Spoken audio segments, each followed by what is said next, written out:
Hello bachchon, let's read the question. The question says that the thermal dissociation equilibrium of CaCO3 is studied under different conditions. The reaction is calcium carbonate decomposed into calcium oxide and carbon dioxide. For this equilibrium, the correct statements are.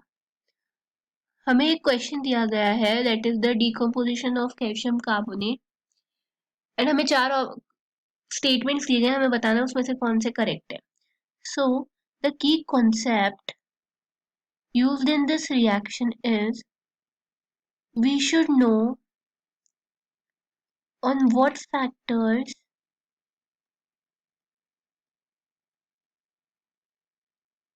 के equilibrium and enthalpy of reaction, that is del H, depends. So first of all we will read statement one by one and will decide which are correct and which are wrong. So option A is that del H is dependent on T. So अगर हम देखें तो del H क्या होता है, जो change हो रहा है heat of the reaction. So del H जो होता है it is calculated as Cp delta T.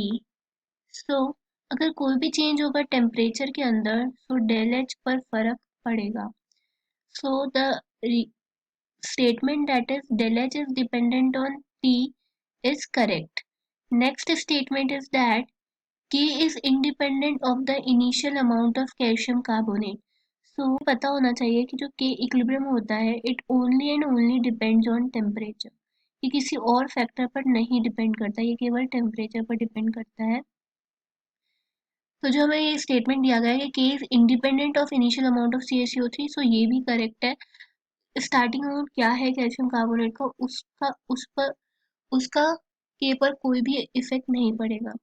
Option C हमें दिया गया है K is dependent on pressure of CO2 at a given temperature. So जैसा कि मैंने बताया कि केवल टेम्परेचर पर डिपेंड करेगा, प्रेशर कुछ भी हो प्रेशर पर नहीं डिपेंड करता है the value of K. So this statement is wrong. फिर ऑप्शन डी हमें दिया गया है कि del H is independent of catalyst. So ये स्टेटमेंट भी करेक्ट है क्योंकि जो कोई भी कैटलिस्ट केवल एक्टिवेशन एनर्जी को कम करता है जिससे कि इक्विलिब्रियम जल्दी अटेन हो. तो ये केवल एक्टिवेशन एनर्जी को कम करेगा, इसका डेल एच पर कोई भी इफेक्ट नहीं होगा.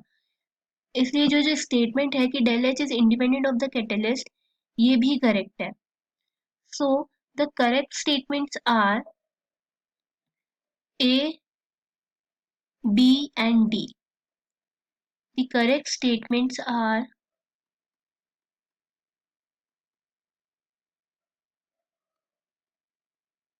option A, option B and option D. Hope you all understood it well. Best of luck.